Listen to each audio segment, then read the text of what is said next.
Hello Blood Bowl fans and welcome to another race rundown. This time we're looking at Captain Underpants and his crew, the Norse Contribes. Apparently they're a very versatile team, and I would definitely agree with that. All players have the block skill. That's not quite true, the two Allfariners do not, neither does the Yeti. Frenzy adds a reckless edge to crowd surfing. If you're not very used to Frenzy, that's very true. Weaknesses: low strength for a team with a propensity for violence. Yes. Your players are almost naked, so their armor value is low. Yeah, but they do have steel in those pants.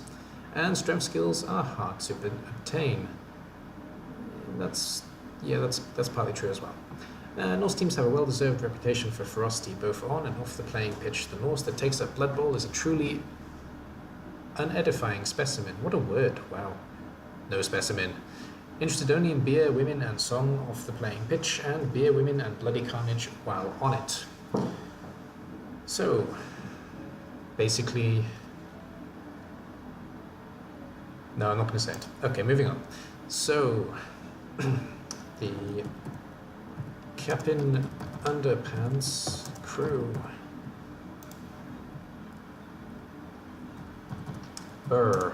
Okay, so...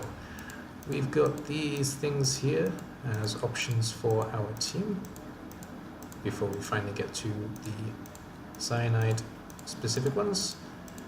I personally have a favorite, so I will be using that one. I just like this one. And let's not forget to make it a custom team. Arctic crack spiders. I've actually paid for this skin, by the way. If you're ever looking for it and you can't find some of the things that I have, it's probably because I've bought them in the shop. Because I have used my scions in the past. But these are your options.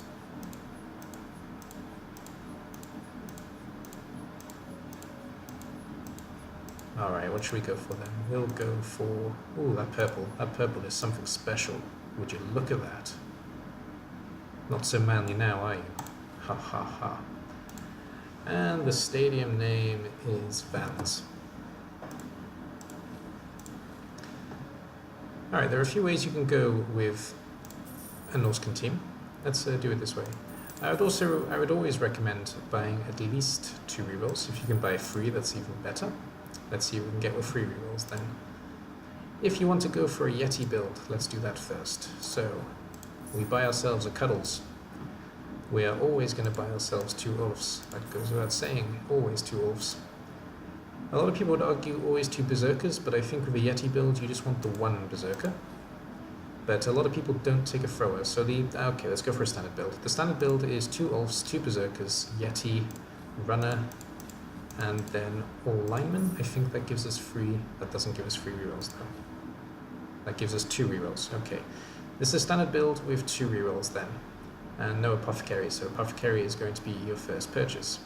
You can also of course drop the Yeti. And instead of taking the Yeti, we could take a thrower if we really want to, though most people don't. I personally do. I love me a thrower. Or we can simply take 1 more lineman and the 3rd reroll, and then Apothecary is still the first purchase. We're 20 away from buying it. This, I think, is a slightly safer way of starting than with the Ulf, but it's one of those things where if you take the Ulf, you regret taking the Ulf, and if you don't, not the Ulf, the Yeti, sorry. Every time I've said Ulf for the last few seconds, I meant Yeti. If you're taking the Yeti, then you regret the fact that you've taken him, and if you haven't taken the Yeti, then you regret the fact that you haven't taken him. So it's up to you what you decide to do. So these 2 are the standard builds: 3 rerolls, 2, 2, 1, 6, or Yeti instead of the lineman, and 2 rerolls. Though I personally prefer the thrower. And if we add the thrower to the team, it gives us that extra chance to move the ball around the pitch freely. We can still take the 3 rerolls, and we're just 10 away from an Apothecary.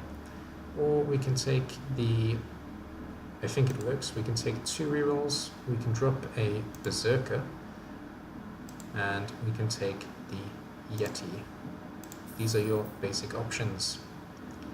All of them, to be honest, are bad. Starting Norse is not strong Norse, but the amount of block really helps you, but overall you're going to struggle against certain teams as Norse no matter how you start. I personally would recommend taking the Yeti, and I personally would not actually recommend taking the thrower, but I have a personal preference towards the thrower, so I will always take him. But we have all of the team members here. Let's just add all the pieces we possibly can so we can have a look at different builds just in case. Yes, I want you. Join me. Well done. And we've got the 2 throwers and the Berserker. There we go. So we've got 2 of everything now. I cannot imagine a situation in which you need 2 throwers, and I cannot really even imagine a situation in which you need 2 runners, but the runners at least make for good sackers, in theory, and they're overall pretty good at dealing with big things on the pitch, so they can be a useful support piece. Alright then, let's have a look at Yeti first of all. Mr. Cuddles himself. Movement 5, not particularly fast but not overly slow. Strength 5, not overly strong either. Agility 1, which blows, and armor value 8, which is average for anything that isn't a big guy. It's small for a big guy. And look at him, isn't he so cute and scary? He has Luna. He has Claw, which means that he can break through armor 8 and higher much easier than anybody else. He has Disturbing Presence, which a lot of people forget, which makes it very difficult for people to move the ball. Any player must subtract 1 from the d6 when they pass, intercept, or catch for each opposing player with the Disturbing Presence that is within 3 squares of them. Even a Disturbing Presence player is prone or stunned. So long as you're on the pitch, you can cause all kinds of problems for ball handling. He has Frenzy, which we've talked about in the past, and he has Wild Animal, which we've also talked about in the past. So that's how we start. As a Yeti starts to level up, there are a few things that we can give him that are really useful. One of the first things you want to give him, realistically, is Mighty Blow, because he's a big guy who doesn't have it, and that makes him a dangerous big guy. If you do roll a double, then you want to take Block. Yeah, I think Block is pretty much the only thing I'd recommend as a double, and as one double. Extra doubles, maybe we'll change our mind. Though let's assume that we don't take a double, we're going to take Guard. We're probably going to take Break Tackle with Yeti, because we'd like him to be able to blitz out of a position if he needs to. Not something I take on most pieces, but I do take it on the Yeti, because he is really the extra designated blitzer in the team, though you have 5 blitzers on the team if you do have a Yeti. Just keep that in mind.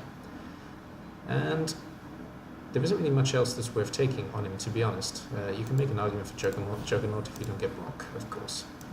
And then the only other thing I would recommend is, of course, plus Strength. I wouldn't bother with plus Agility. And he is one of the only pieces where I would maybe make an argument for armor value, because at least he's more survivable with armor 9 than armor 8. I guess you could make an argument for Thick Skull, but not really. It's better to take the armor value. And that's basically it for Yeti. Not much you can do with him, to be honest. So keeping that in mind, if we stop even before or after Juggernaut, that's the most you're going to get out of the piece, realistically, that's any use. So there is that. You can make an argument for piling on when I think about it with Yeti, though, because his Disturbing Presence still works even when he's prone. But if you pile on with him, of course, he is going to get fouled. And then we have a look at an Ulf then, and an Ulf Verona. He has General and Strength Access. He has no image. That's because I'm on this, of course, sorry. Right, let's go back off that. So he has Movement 6, Strength 4, Agility 2, and Armor Value 8 with General and Strength Access. And if we're going to level him up relatively normally, he needs some Block. He probably needs some Mighty Blow. I'm less inclined to take Guard, but I would take Guard on 1. And I'd probably take Tackle. And then I think I'm actually quite happy with my Ulf as he is. Again, you can make an argument for piling on, though the big thing is that, of course, an Ulf has the chance to be surfed off the pitch, so to avoid that, we're going to give him Stand Firm. So if he is on the edge and someone tries to surf him, he's not going anywhere. On a double, I'm probably taking Dodge. I think that's the only thing I'm realistically taking. I can see an argument for Diving Tackle on a Strength 4 piece, but no, I'd take Dodge over anything else. And any characteristic Strength, Agility, or Movement is probably going to be added to the piece if you do roll those numbers. That's basically how the Ulf Verona is going to level. I'm seeing if I've missed anything obvious. I kind of feel like I have.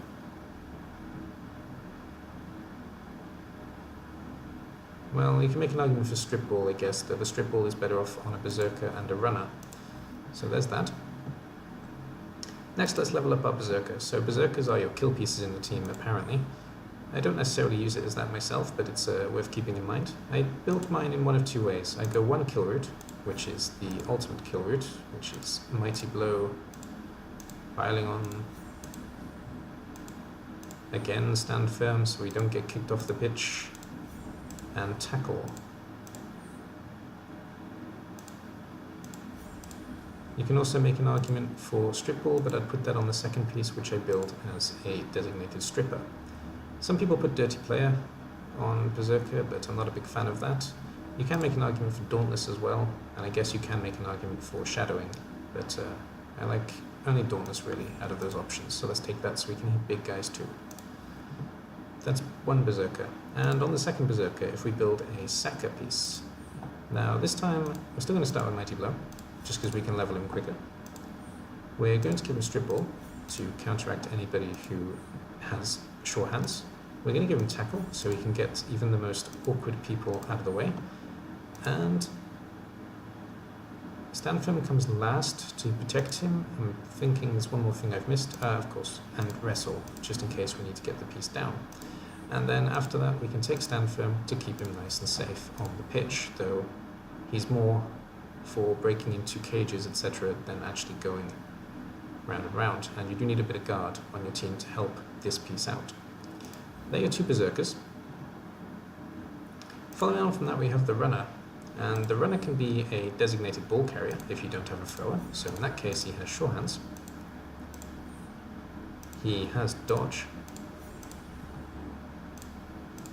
I would give him sidestep to give him that edgeways to play, and I'd also give him catch, so he has the chance to retrieve the ball from a handoff or even a pass if necessary. So this piece is very much your give the ball and run piece.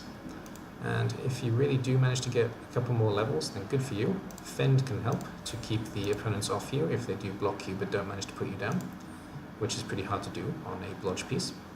And I think that's about all that we need to give him realistically. You could go the sure feet sprint route, or you could even make an argument for jump up so we can get into awkward positions. Yeah, that's it for the Runner. That's one thing I didn't mention actually, the Berserker. I didn't actually look at his stats either. So the Berserker is 6'3", and he has jump up, which actually helps him with the piling on. So you can send him into any position afterwards. He doesn't have to blitz, he automatically stands up and takes a block, and then he can pile on the piece he hits afterwards. The issue with jump up is that you do have to roll the dice to make sure that he does stand up in the first place, but if he does, he can be a big, useful piece with this jump up piling on combination. And the Runner starts off with block and dauntless, which means that he's actually pretty good at hitting big guys, so it's a good idea to have one as a designated carrier or designated receiver. He's kind of both at the moment. And the other one, where is he? If we just have a look at the stats quickly, he's the fastest piece in the team with 7 movement. He has average strength and agility and 7 armor value like the rest of the Norse team. And if we make this piece a designated sacker, we can actually go straight away strip ball. He has a chance to pick up the ball after he's taking it down. I'd still give him tackle. And because he has dauntless, you can still hit those strength 4 pieces with him with support. And what else do we need on this piece? We need some... I'd still take dodge just to keep him safe. I'd even make an argument for diving tackle on this piece. So if you don't manage to put the player down, you're still in the way and difficult to get away from. And if we take one more skill on him, I think we're going to take sure hands, so if you do get the ball down, you can take it from him. There's also an argument to be made for kickoff return, but I usually give that to a thrower, because I have a thrower on the team. But for the piece that has been developed as the carrier, kickoff return can help you get into a safer position to get the ball from pretty much anywhere. That's it for runners. If we have a look at the thrower then, if you only have the one thrower on the team, which most of the time I do, he's kind of a utility piece but also a distributor, and he's also your designated retriever, so he has lots of jobs. That's why I can see an argument for 2 actually. You can have 1 of each. Though that doesn't seem overly necessary to me. So movement 6, strength 3, agility 3, and armor value 7 with block and pass. So he does get to reroll any throw that he makes. He only has general and passing access though. So first thing I'm going to give him is leader, get us that extra reroll on the team. I also personally like to make him something that can pass more safely, so I give him accurate, just to give that pass an extra chance of going through. You can make an argument for nerves of steel or safe throw as well, though I don't personally feel the need to put either of them on a piece. Instead, he has a second goal, and a third job even, so kick off return to get him into a position where he can get to the ball. Come on. I'd also give him fend, just in case someone does manage to get to him. And I would even make the argument for giving him kick, potentially, because he's in the back anyway, so he can do that. Though, at level 5, to be honest, that's where you decide what you want to do with him. He could have had sure hands by this point, actually. Sorry, sure hands comes before fend. I was wondering why he was level 5 and not level 6. So I actually normally go leader, sure hands, accurate, kick off return, or kick off return accurate, fend, and then I think about extra skills like kick. But leader usually comes first. And if you have the 2 of them, I guess you can make one of them a designated passer with lots of pass skills and sure hands, and one of them the kick off return, etc. piece who stands in the back and doesn't leave from the back. Then you have your standard lineman, who doesn't really have too much he can do, but he is very useful as meat. He's actually one of the better starting linemen. With movement 6, so he's pretty fast, strength and agility 3, so he can do as much with the ball as catcher and thrower, just without the extra help from skills, and still armor value 7, so don't expect him to live very long, but if he does manage to live, there are a few things you can give him. Now, if pretty much any piece on a Norse team levels up, you're giving him dodge. I forgot to mention about doubles, and people have been telling me I should be doing doubles. But there isn't too much you can really do with a Norse lineman. There are a few options, and I'll put the few options separately. You do probably want one to have kick, and you do probably want one to have dirty player, because Norse do require a little bit of fouling in order to really survive. Arguably. Though there are 2 basic routes. You can go for a basic utility blocker that has tackle.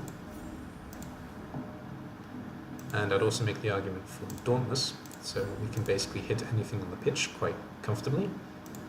And actually I said anything gets doubles, any double is dodge, but actually on a lineman I'd give any double a guard instead. I'd give a guard to any double. So this is basically one build. You're not going to get much further than this in leveling, but tackle dauntless is one way of making the piece. If you get guard as well, then fantastic. That's the one leveled. Another route that I see very often is an all fend line, which is actually more useful than you'd think. I actually like this myself. If you're playing a very positional heavy game, fend can be very useful because your guys get pushed back and then you can put them again wherever you want them to go. After fend, that's where it gets a little bit more interesting. I would also go dauntless as well, just so we have the chance to hit everything on the pitch. And then you can even go for something crazy like frenzy, though he's not going to survive much further than this anyway, so keep that in mind. And team of strippers helps as well, especially on a Norse team where they look like they should be strippers. And of course, you can give one of these pieces kick as well. So we can go the fend route. The last route, which is more unconventional, but kind of works as well, you can go for the absolutely crazy all-out frenzy team. And it actually works pretty well, because if you can figure out how to do chain pushing pretty well, or if you are pretty good at this, you can really use the whole team this way, just pushing everything exactly where you need it to go. It gives you many options for one-turn touchdowns, and it gives you many options for basically leaving the opponent in a position where they don't know how to respond. I would put fend as well, just so we can move pieces around at will. So there are your 3 basic builds. Well, and of course the 4th build, sorry. Everyone's going to be screaming at me, why haven't I done this one yet? The 4th build, of course, is the dirty player build. And you can even make an argument for dirty player wrestle. So if you're making a fouling heavy team, then this is a pretty good setup for you. That's basically it for Norse. Depending on how you build a team, depends on how you play them. I personally prefer the strategic positional play, which requires quite a lot of fend on the team. And the frenzy helps as well with that. So I tend to basically keep the enemy in front of me and stop them from getting through, and making a pretty clear spider web of pieces that are really difficult to break through without doing lots of dodging. Even if you are an elf team, a Skaven team, or even an Amazon team, you're still going to end up with pieces that are in a position where I can do some pretty heavy damage to them if I want to. So I do like to play that way. You can play a very heavy fouling game as well, where your goal is basically to put things down in a position where you can stomp on them. I've seen quite a few people do that. I've never actually lost to this kind of Norse team, so I don't think it's a very good strategy personally, but it may work for some people, hard to say. And the only other option basically is your surf the team to death option, which is probably the way that you're going to play Norse anyway, because you're just given many opportunities to surf pieces and you may as well take them. If you're not surfing 3 or 4 times a game, then you're doing something wrong, basically, because they are designed specifically to surf the opposition off the pitch. And I find this a much better strategy than trying to stomp on the enemy, but that's just me again. Now, things that I see people doing wrong with Norse, I'm going to change the format. I usually go for race by race rundown, but I'm going to go for... Well, first of all, let's have a look at teams that are difficult and teams that are not so difficult, just very quickly. And before we do that even, I'm going to have a look at the 2 Norse teams I already have. I do have a Norse team in the Pyrite League for ICBBL. This is going to be the team that is going into Pyrite, which is an all-lineman team. And I've gone all-lineman plus Yeti. So that's the team that I've gone for there, but that's a special cup. And I do have the Norse team, of course, in the AD English Invitational. The Men of the North. My Yeti is dead, but you can see the basic route I'm going with them already. Where I have a Mighty Blow Berserker, and I have a Fend Lineman. Also a Sure Hands Thrower, and a Dodge Runner. So I've gone more for safety. Oh, and a Block Wolf. I've gone more for a safe kind of setup with this particular team.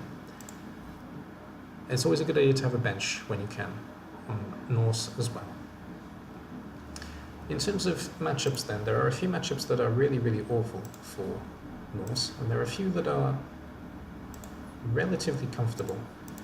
The awful ones are basically any team that has a lot of strength and has a lot of block, like Dwarfs, Orcs, Chaos, Lizards, especially Lizards actually, Undead, Necromantic, Nurgle, Khemri, lots of teams actually.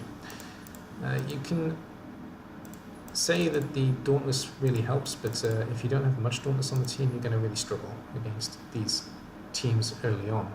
Just because you both want to be in a blocking position, and they're better at fighting. You're better at blocking, but they're better at doing damage to you. So they're more likely to get 2 dies all the time, where you're taking risks with 1 dies and even half dies with block. So it's a risky play against these teams, especially early on.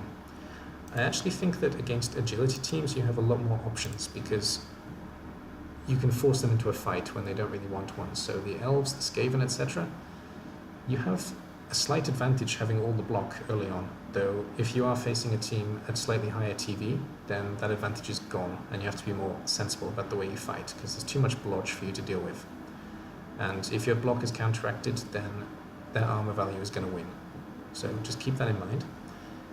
In terms of mistakes that I see all the time with Norse, I see a lot of people, well, like I said before, I think the stomping tactic is actually a mistake on Norse. It's not really what they're supposed to be doing, I feel. They're more catered to pushing things off the pitch safely. By safely, I mean basically pushing things with frenzy into a position where another piece can push them off the pitch.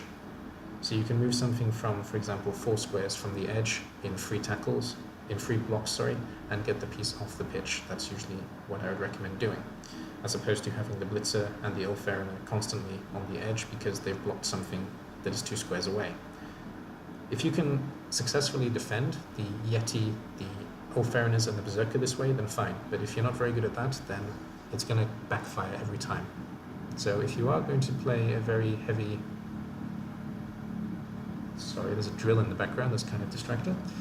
If you are playing a very heavy surf game, then just make sure that you are careful who is left at the edge, because people will counter surf if you let them have that. The other thing, of course, is the frenzy trap in general, when you are trying to block something in front of you and then you realize, oh yeah, frenzy, and then you get into a position where you're surrounded by 4 orcs, for example. The first block looked good, it was a good idea, but the second block, yeah, not so much. So let's be very careful about that. We'll push the team around, and we'll choose to block with all these frenzy pieces. Disturbing Presence is also very underused. The Yeti is very important where you put him, if you have him. So put him into a position where the ball carrier is, roughly, or put him into a position where all of the receivers are. So most of the time people forget that the Yeti has Disturbing Presence. Even experienced coaches, they still forget, and you can use it to your advantage. So just have the Yeti constantly in a position where he is frustrating for the opponent. And I think that's about it for Norse. The reason I've dropped the going through team by team is because it felt so repetitive, so I've just changed to a basic rundown as such. If you think I can add anything more to these race rundowns, then please let me know, because I'm trying to make them, you know, as detailed as I possibly can, but at the same time not boring you all to death. So if there's something you want to see less of, then tell me. If there's something you want to see more of, then please tell me in my Discord channel or in the comments below. That's all for Norse though. Let's say goodbye to the Panty crew. Captain Underpants and crew. There they are. Bye bye. Alright, see you all next time. Bye bye for now.